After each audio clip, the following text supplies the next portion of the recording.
तो छत्तीसगढ़ के बीजापुर में आयुष्मान योजना के शुभारंभ के बाद प्रधानमंत्री नरेंद्र मोदी जांगला में संबोधित कर रहे हैं। आपको सुनाते हैं।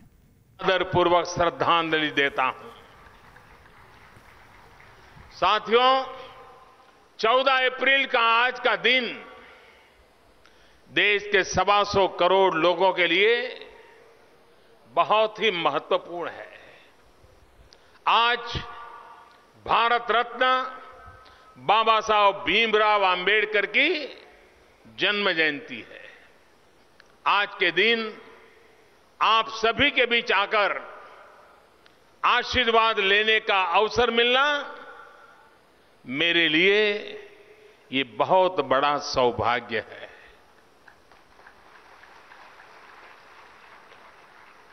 बाबा साहब का अंबेडकर की जन्म जयंती पर आप दोनों हाथ ऊपर करके मेरे साथ बोलिए, जय भीम, जय भीम, जय भीम।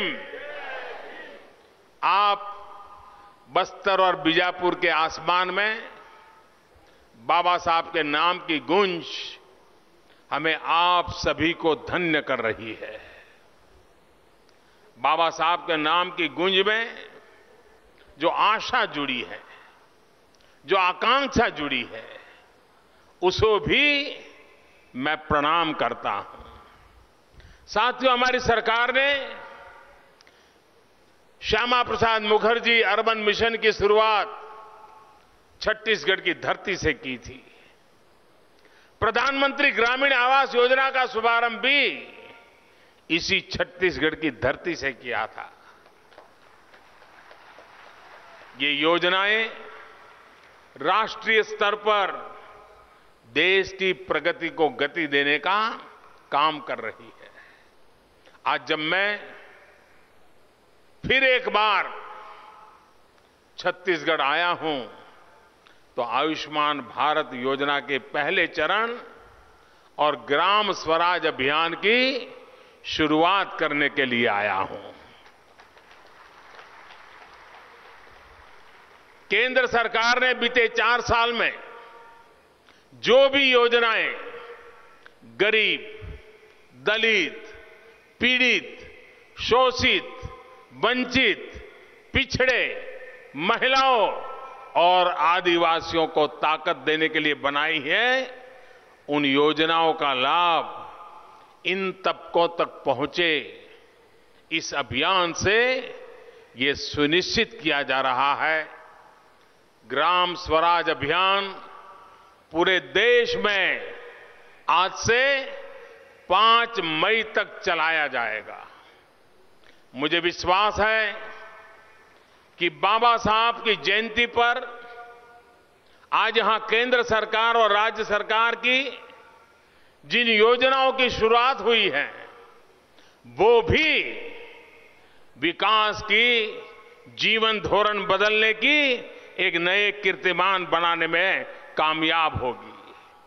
भाइयों और बहनों, बाबा साहब बहुत ही पढ़े लिखे थे, उच्च शिक्षित थे। अगर वो चाहते तो दुनिया के समृद्ध देशों में बहुत शानदार ऐशो आराम की जिंदगी, सुख चैन की जिंदगी बिता सकते थे, लेकिन उन्होंने ऐसा नहीं किया। विदेश की धरती पर पढ़ाई करके वो वापस आए और उन्होंने अपना जीवन पिछड़े समाज के लिए, वंचित समुदाय के लिए, दलितों और आदिवासियों के लिए समर्पित कर दिया। वो दलितों को उनका अधिकार दिलाना चाहते थे, जो सदियों से वंचित थे। उन्हें एक सम्मानीय नागरिक की तरह जीने का अवसर दिलाने की उन्होंने जिद ठान ली थी। विकास की दौड़ में जो पीछे छूट गए और जिनको पीछे छोड़ दिया गया, ऐसे समुदायों में आज चेतना जगी है, विकास की भूख जगी है, अधिकार की आकांक्षा पैदा हुई है। ये चेतना बाबा साहब आंबेडकर की ही देन है।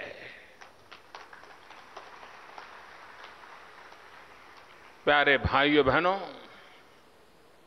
एक गरीब मां का बेटा, अति पिछड़े समाज से आने वाला ये आपका साथी अगर आज देश का प्रधानमंत्री भी है तो ये भी बाबा साहब की ही देन है।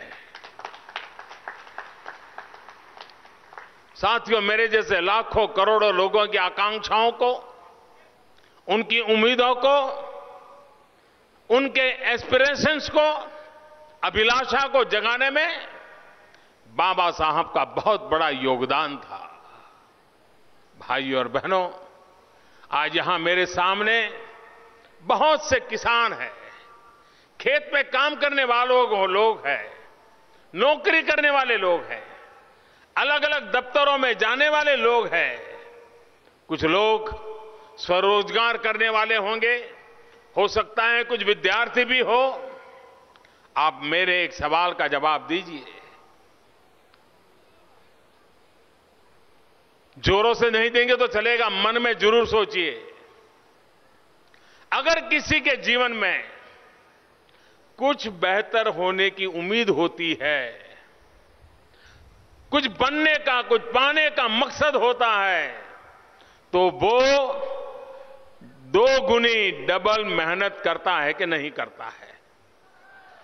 करता है कि नहीं करता है? और जिसके कुछ करना ही नहीं, वो क्या करता है? सोया पड़ा रहता है कि नहीं पड़ा रहता है? जिसके मन में कोई सपना होता है वो ही जागता है कि नहीं जागता है? वो ही मेहनत करता है कि नहीं करता है?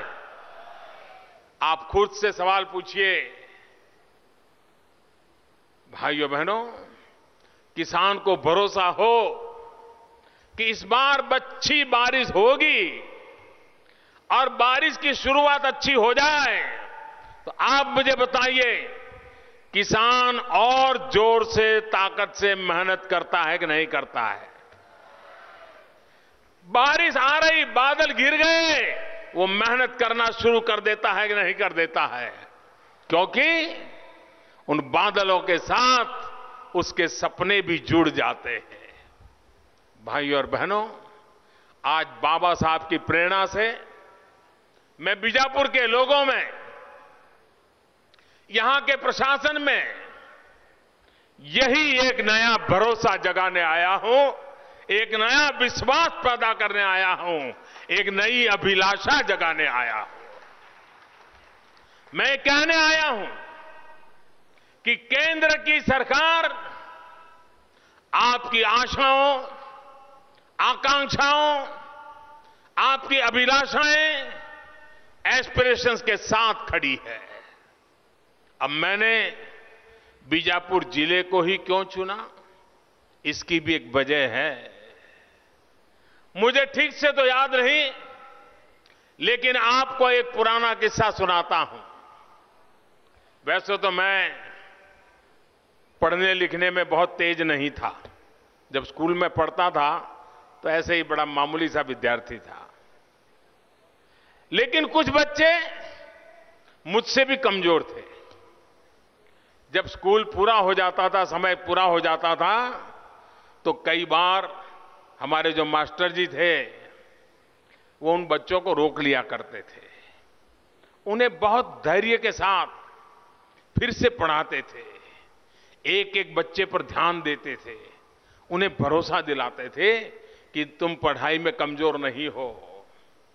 मैंने देखा था कि ऐसे बच्चे, अगर मास्टर जी उसके कंधे पर हाथ रख रहे, थोड़ा पुरस्कृत कर दे, थोड़ी हिम्मत दे दे, कुछ ही दिनों में बाकी विद्यार्थियों की बराबरी में आ जाते थे, और कुछ तो उन्हें पीछे भी छोड़ करके आगे निकल करके नंबर ले आते थे। मैं समझता हूं कि यहां पर बहुत से लोग ऐसे होंगे जिन्होंने अपने जीवन में ऐसा होते देखा होगा। अलग अलग क्षेत्रों में आपने देखा होगा कि जो कमजोर है, जो पीछे हैं, अगर उसे थोड़ा सा भी प्रोत्साहन दिया जाए तो वो दूसरों से आगे निकलने की ताकत ज्यादा रखता है और बड़ी जोर से निकल भी जाता है। आज मेरे बीजापुर आने की यही वजह है कि उस पर भी कमजोर होने का, पिछड़ा जिला होने का लेबल जो लगा दिया गया है, और देश में बीजापुर ऐसा अकेला जिला नहीं है, 100 से ज्यादा जिलों में यही स्थिति है। स्वतंत्रता के बाद इतने वर्षों में भी ये जिले पिछड़े बने रहे, इसमें इनकी कोई गलती नहीं है। बाबा साहब के संविधान ने इतने अवसर दिए, आगे बढ़ने के लिए प्रेरित किया, लेकिन फिर भी 100 से अधिक जिले विकास की दौड़ में पीछे क्यों छूट गए? भाइयों और बहनों, क्या इन जिलों में रहने वाली माताओं को यह अधिकार नहीं था कि उनके बच्चे भी स्वस्थ हो, उनमें भी खून की कमी न हो, उनकी भी ऊंचाई ठीक से बढ़े? क्या इन जिलों के लोगों ने आपने देश से यह आशा नहीं रखी थी कि उन्हें भी विकास में साझीदार बनाया जाए? क्या इन क्षेत्र के बच्चों को, बेटियों को पढ़ाई का, अपने कौशल के विकास का अधिकार नहीं था क्या? क्या उनको उम्मीद नहीं थी क्या?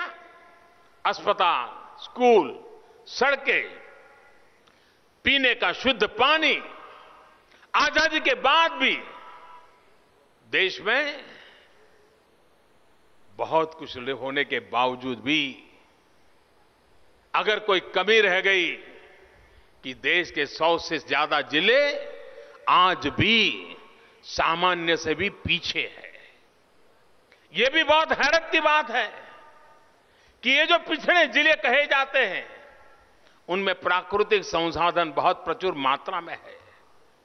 आपके बीजापुर जिले के पास क्या नहीं है? सब कुछ है। भाइयों और बहनों, मैं आज इसलिए बीजापुर आया हूं ताकि आपको बता सकूं, आपको भरोसा दिला सकूं कि आप जो पीछे थे, जिनके नाम के साथ पिछड़ा जिला होने का लेबल लगा दिया गया है, उनमें अब नए सिरे से, नई सोच के साथ बड़े पैमाने पर काम होने जा रहा है। और मैं बीजापुर को एक और भी बधाई देना चाहता हूं कि मैंने जनवरी में ये 100-125 डिस्ट्रिक्ट के लोगों को बुलाया था और उनको मैंने कहा था कि आज जहां है, अगर 3 महीने में जो तेज गति से आगे बढ़ेगा, मैं 14 अप्रैल को उस जिले में आऊंगा।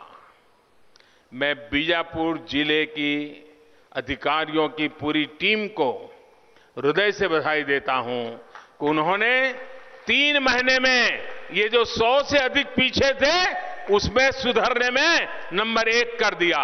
और एक प्रकार से उन्होंने जो करके दिखाया है, उसे मैं सलाम करने आया हूं, उसे मैं नमन करने आया हूं, और यहां से देख करके एक नई प्रेरणा भी लेने आया हूं, ताकि देश के उन 115 जिलों को पता चले कि अगर बीजापुर 100 दिन में इतनी प्रगति कर सकता है, तो 115 जिले भी आने वाले महीनों में बहुत तेज गति से प्रगति कर सकते हैं। मैं इन 115 एस्पिरेशनल डिस्ट्रिक्ट को सिर्फ अभिलाषी नहीं, सिर्फ आकांक्षी नहीं, महत्वाकांक्षी जिले कहना चाहता हूं। अब ये जिले आश्रित नहीं, पिछड़े नहीं रहेंगे। ये परिणाम, पराक्रम और परिवर्तन के नए मॉडल बनकर के उभरेंगे, इस विश्वास के साथ हम आगे बढ़ रहे हैं। भाइयों और बहनों, आप सोच रहे होंगे कि मैं ये बात इतने दावे के साथ कैसे कर सकता हूं। यहां आने से पहले हमारी सरकार ने बीजापुर समेत 100 से ज्यादा जिलों का अध्ययन करवाया है और कुछ कार्यों को शुरू करने, उसके नतीजों को परखा है। 3 महीने का हमारा अनुभव कहता है, अगर जिले के सभी लोग, जिले का प्रशासन, जिले के जनप्रतिनिधि, हर गली मोहल्ला गांव अगर इसी अभियान में साथ आ जाए, एक जन आंदोलन की तरह सब इसमें योगदान करें, तो वो काम हो सकता है जो पिछले 70 साल में भी आजादी के बाद नहीं हुआ था, वो आज हो सकता है। साथियों, पुराने रास्ते पर चलते हुए आप कभी भी नई मंजिलों तक नहीं पहुंच सकते। पुराने तौर तरीकों से दुनिया नहीं बदल सकती। समयानुकूल तौर तरीके भी बदलने पड़ते हैं। अगर नए लक्ष्यों को प्राप्त करना है तो नए तरीके से काम करना ही होता है। बीजापुर समेत जो देश के 115 पिछड़े जिले हैं, उनके लिए भी हमारी सरकार नई अप्रोच के साथ काम कर रही है। ये अप्रोच क्या है, इसका मैं आपको एक उदाहरण देता हूं। यहां बहुत बड़ी मात्रा में किसान भाई बैठे हैं, बड़ी सरलता से उनको ये समझ आ जाएगा। हमारे किसान भाई धान की खेती करते हैं, मक्के की खेती करते हैं, दालें उगाते हैं। मैं जरा इन किसान भाइयों से पूछना चाहता हूं, क्या आप सभी फसलों में एक समान ही पानी देते हैं क्या? क्या धान के लिए जितना पानी देते हैं उतना ही मक्के के लिए देते हैं, उतना ही सब्जी के लिए देते हैं, इतना ही आप चावल के लिए देते हैं? आपका जवाब होगा ना, नहीं देते हैं। चावल के लिए ज्यादा देते हैं, इस फसल के लिए इतना देते हैं, इस फसल के लिए इतना देते हैं। अलग अलग फसल के लिए अलग अलग प्रकार से आप काम करते हैं कि नहीं करते? सामान्य किसान भी ऐसा करता है। इसी तरह जब अलग अलग आवश्यकताएं हैं तो उनकी दिक्कतें भी, उनकी कमजोरियां भी, उनकी चुनौतियां भी अलग अलग ही होगी। इसी को ध्यान में रखते हुए हर जिले को उसके अपने हिसाब से आगे की रणनीति बनानी होगी। विकास का अपना खुद का प्लान तैयार करना होगा। स्थानीय संसाधनों के आधार पर करना होगा। आपसे बात करके यहां का प्रशासन आपकी एक एक आवश्यकताओं के बारे में, उनकी पूर्ति कैसे हो, इस बारे में योजना बनाएगा। बहुत छोटे छोटे कदम आपको विकास की बड़ी दौड़ में अव्वल नंबर पर ले जाएंगे। इस पूरी प्रक्रिया में केंद्र और राज्य की टीम, गांव ब्लॉक के लोग कंधे से कंधा मिला करके चलेंगे। साथियों, आज यहां इस मंच से देश में सामाजिक न्याय सुनिश्चित करने वाली, देश में सामाजिक असंतुलन खत्म करने वाली एक बहुत बड़ी योजना का शुभारंभ हुआ है। आयुष्मान भारत, इस योजना के पहले चरण को आज 14 अप्रैल अंबेडकर जी की जयंती के दिन इसी धरती से, छत्तीसगढ़ की धरती से, बीजापुर डिस्ट्रिक्ट की धरती से आज उसका प्रारंभ किया जा रहा है। उसके पहले चरण का प्रारंभ हुआ है और पहले चरण में देश के प्राथमिक स्वास्थ्य से जुड़े विषयों में बड़े बदलाव लाने का प्रयास किया जाएगा। इसके तहत देश की हर बड़ी पंचायत में, यानी लगभग 1.5 लाख जगह पर, हिंदुस्तान के 1.5 लाख गांवों में सब सेंटर और प्राइमरी हेल्थ सेंटर्स को हेल्थ एंड वेलनेस सेंटर के रूप में विकसित किया जाएगा। और मैं तो नौजवानों से कहता हूं क्या mygov.in पे जाकर के ये हेल्थ एंड वेलनेस सेंटर है, उसका हमारी सामान्य भाषा में क्या शब्दों प्रयोग करना चाहिए, मुझे सुझाव दीजिए, मैं जरूर उसका अध्ययन करूंगा। आज अभी तो नाम पॉपुलर हुआ है हेल्थ एंड वेलनेस सेंटर, लेकिन आगे चल करके गांव का गरीब अनपढ़ व्यक्ति भी बोल सके, पहचान सके, ऐसा शब्द इस योजना को मैं देना चाहता हूं। लेकिन वो भी आपके सुझावों से देना चाहता हूं, गांव के लोगों के सुझाव से देना चाहता हूं। सरकार का लक्ष्य इस काम को 2022 तक पूरा करने का है। आप कल्पना कर सकते हैं कितना बड़ा काम सर पे लिया है। यानी जब देश आजादी के 75 साल का पर्व मना रहा होगा, तब तक देश भर में हेल्थ एंड वेलनेस सेंटर का एक जाल बिछा जा चुका होगा। इसमें भी उन 115 जिलों को प्राथमिकता दी जाएगी जो अभी विकास की रेस में औरों से थोड़ा पीछे है। भाइयों और बहनों, इन वेलनेस सेंटरों की जरूरत क्यों है, इसे मैं विस्तार से आपको समझाना चाहता हूं। जब हम हेल्थ एंड वेलनेस सेंटर्स की बात करते हैं, तब हमारा प्रयास सिर्फ बीमारी का इलाज करना नहीं है, बल्कि बीमारी को होने से रोकने का भी हमारा संकल्प है। हमारे देश में ब्लड प्रेशर हो, डायबिटीज के मरीज बहुत बड़ी संख्या में पाए जाते हैं। हृदय रोग की बीमारी से जुड़ी समस्या, मधुमेह, डायबिटीज, सांस लेने में परेशानी, कैंसर, ये ऐसी बीमारियां हैं जिनके चलते 60% लोगों की दुखद मौत इन्हीं 4 बीमारियों के रहते होती है। लेकिन ये वो बीमारियां हैं जिनको समय रहते अगर पकड़ लिया जाए तो इनको बढ़ने से रोका जा सकता है। अब हेल्थ एंड वेलनेस सेंटर्स को भी ये नई व्यवस्था खड़ी की जा रही है। उसके माध्यम से तमाम तरह की जांच भी मुफ्त में करने का भरसक प्रयास किया जाएगा।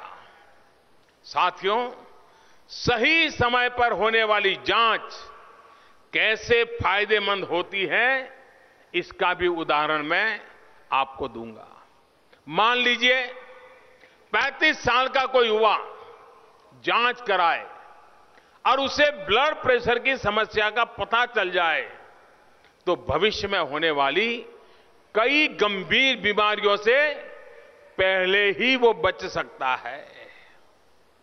अगर पहले से जांच कराकर सही समय पर दवा लेकर योग, व्यायाम या फिर कुछ आवश्यक परहेज बड़े खर्चे और रिस्क दोनों से बचा सकती है। मैं आज जब वेलनेस सेंटर का उद्घाटन कर रहा था तो एक 30-35 साल की बहन वहां मिली। उसको पता ही नहीं था उसको डायबिटीज है। डॉक्टर को आकर के कहा कि मुझे बहुत पानी पीने की तरस लगती है, मुझे चक्कर आते हैं, मुझे थकान महसूस होती है। जब डॉक्टर ने जांच की तो पता चला कि उसकी डायबिटीज बहुत खराब हालत में है। 30-32 साल की बहन, उसे पता ही नहीं था कि उसको क्या बीमारी। लेकिन आज वेलनेस सेंटर में आई तो उसको पता चल गया और अब उसको पता चलेगा क्या खाना, कैसे रहना, वो उसको कंट्रोल करके बाकी बीमारियों से अपने आप को बचा पाएगी। इलाज से ज्यादा अहमियत पर जोर देने वाली इसी सोच को ये हेल्थ एंड वेलनेस सेंटर्स गांव-गांव पहुंचाने वाला है।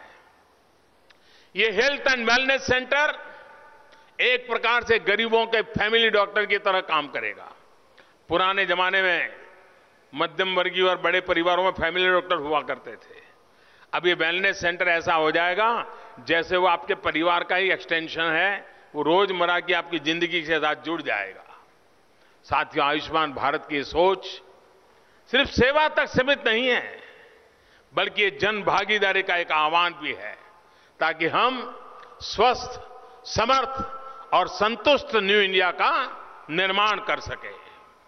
आज तो आयुष्मान भारत योजना के पहले चरण की शुरुआत हुई है।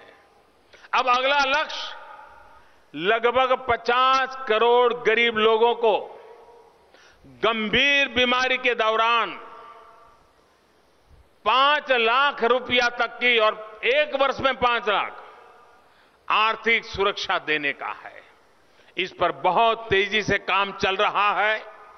भाइयों और बहनों, परिवर्तन तब आता है जब प्रेरणा के साथ साथ संसाधनों का भी सही उपयोग किया जाए। आज यहां इस मंच पर हमने अभिलाषी बीजापुर के साथ ही अभिलाषी छत्तीसगढ़ की भी बात की है। अटल जी के दिखाए रास्ते पर चलते हुए बीते 14 वर्षों में राज्य के लोकप्रिय मुख्यमंत्री श्रीमान रमन सिंह जी विकास से जुड़ी योजनाओं को पूरे परिश्रम के साथ, आप लोगों के साथ, सहयोग के साथ, आप लोगों के कल्याण के लिए आगे बढ़ा रहे हैं। 4 साल पहले केंद्र में एनडीए की सरकार बनने का वादा बनने के बाद उनके इन प्रयासों को, छत्तीसगढ़ के विकास संकल्प को और ताकत मिली है। यहां शासन प्रशासन जनता के निकट पहुंचा है। आदिवासी अंचलों के बारे में तेजी से फैसला लेकर विकास करने और अनेक जनहितकारी योजनाओं को सफलतापूर्वक लागू करके छत्तीसगढ़ सरकार ने नए कीर्तिमान स्थापित किए हैं। बस्तर और सरगुजा में विश्वविद्यालय, मेडिकल कॉलेज, इंजीनियरिंग कॉलेज सहित हर जिलों में स्कूल, कॉलेज तथा स्किल डेवलपमेंट की शानदार संस्थाएं संचालित होना इन अंचलों में नई क्रांति का माध्यम बन गया है। मुझे यहां एक बेटी मिली लक्ष्मी करके, उसने ड्रोन बनाया है। कोई कल्पना कर सकता है कि छत्तीसगढ़ के आदिवासी क्षेत्र में लक्ष्मी नाम की 10वीं कक्षा में पढ़ने वाली बच्ची ड्रोन बनाए? वो मुझे कह रही थी मैं 50 मीटर तक उड़ाती हूं और आगे पीछे भी उसको ले जाती हूं। मुझे खुशी हुई। आपने सुना, हम जानते हैं, नगरनार के स्टील प्लांट का काम पूरा हो रहा है और स्टील प्लांट का काम जल्दी ही वो प्लांट भी शुरू हो जाएगा। आज जब बस्तर के युवाओं को इंजीनियरिंग, मेडिकल कॉलेज ही नहीं, यूपीएससी और पीएससी में सफल होते देख रहा हूं तो मेरा विश्वास और पक्का हो जाता है कि आपका राज्य सही दिशा में प्रगति कर रहा है। जब से छत्तीसगढ़ में बीजेपी की सरकार बनी है तब से स्वास्थ्य सेवा में भी क्रांतिकारी बदलाव आया है। कभी राज्य में 2 मेडिकल कॉलेज यहां हुआ करते थे, आज मुझे बताया गया कि 10 मेडिकल कॉलेज यहां हो चुके हैं। इससे मेडिकल सीटों की संख्या भी कई गुना बढ़ गई है। मुझे यह देखकर बहुत खुशी हुई कि बीजापुर और आसपास के क्षेत्रों में अब स्वास्थ्य सुविधाओं में निरंतर सुधार हो रहा है। जिलों के अस्पतालों से में लेकर हाट बाजारों तक अब बड़े बड़े विशेषज्ञ अपनी सेवाएं दे रहे हैं। मैं उनके सेवा भाव की हृदय से प्रशंसा करता हूं। और मुझे यहां कई डॉक्टर मिले, कोई तमिलनाडु से आए हैं, कोई उत्तर प्रदेश से आए हैं और अपना पूरा समय इन जंगलों में खपा रहे हैं। जिस देश के पास ऐसे नौजवान डॉक्टरों की फौज हो, वहां मेरा गरीब अब बीमारी से पीड़ा को भोगने के लिए मजबूर नहीं होगा। तो प्रधानमंत्री मौजूद हैं छत्तीसगढ़ के बीजापुर में। वेलनेस सेंटर की शुरुआत हुई है। आयुष्मान भारत कार्यक्रम का एक एक्सटेंशन बजट में प्रावधान किया गया था। 1200 करोड़ रुपए का 18,000 सब सेंटर्स को वेलनेस सेंटर में बदला जाएगा। इस योजना के तहत आपको बता दें कि प्रधानमंत्री इस देश के दूसरे ऐसे प्रधानमंत्री हैं जिन्होंने बीजापुर का दौरा किया है।